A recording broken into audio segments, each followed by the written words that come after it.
Voici un récit détaillé et complet de la victoire du Sénégal aujourd'hui face au Maroc, un match qui restera dans l'histoire du football africain. Bonsoir à toutes et à tous, c'est Cheikh Barça qui vous parle, on commence. Un titre continental historique, le Sénégal a remporté la finale de la Coupe d'Afrique des Nations, CAN 2025, en battant le Maroc, pays hôte, 1-0 après prolongation.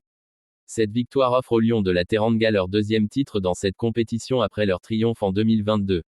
Le match s'est déroulé au Prince Moulay Abdellah Stadium à Rabat devant plus de 66 000 spectateurs, un stade plein à craquer avec une ambiance incroyable, et une pression énorme sur les deux équipes. Une rencontre intense et dramatique, le score est resté nul et vierge tout au long du temps réglementaire malgré de nombreuses occasions de part et d'autre. Les deux équipes ont joué avec beaucoup d'engagement, tactiquement solides, et prêtes à saisir la moindre opportunité.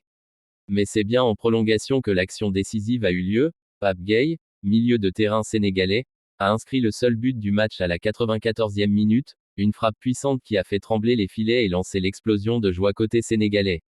Une atmosphère explosive et une polémique énorme, cette finale ne fut pas seulement sportive, elle a été marquée par une controverse majeure. Dans les arrêts de jeu du temps réglementaire, le Maroc a obtenu un pénalty très contesté après une décision arbitrale VAR, ce qui a provoqué l'ire des joueurs et entraîneurs sénégalais.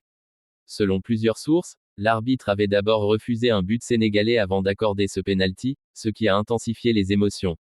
Les Sénégalais ont temporairement quitté le terrain en signe de protestation, un geste rare dans une finale de cette importance.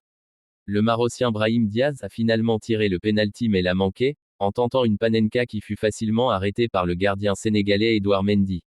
Après ce refus de but et le pénalty manqué, les Sénégalais sont revenus sur le terrain pour disputer les prolongations, qui ont scellé leur victoire.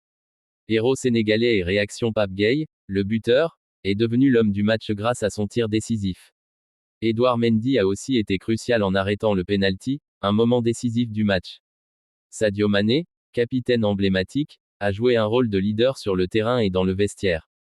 La victoire a déclenché une explosion de joie à Dakar, dans tout le Sénégal et parmi la diaspora, avec des scènes de liesse dans les rues et sur les réseaux sociaux après ce triomphe impressionnant.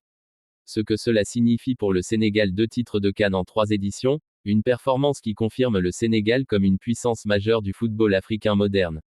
Ce succès booste également la confiance des Lions de la Teranga avant leurs prochains défis internationaux, comme la Coupe du Monde à venir. Enfin, même si la victoire est splendide, cette finale restera aussi célèbre pour son déroulement unique, un mélange rare de football spectaculaire, de tensions dramatiques, de protestations et de résilience. On est de nouveau champion d'Afrique, le Sénégal remporte sa 2e étoile après celui de 2021 avec beaucoup de rebondissements. Bonsoir à toutes et à tous, c'est Cheikh Barça qui vous parle, on commence. Ah oui, on est champion d'Afrique.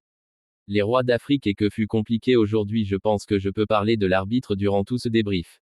Il a été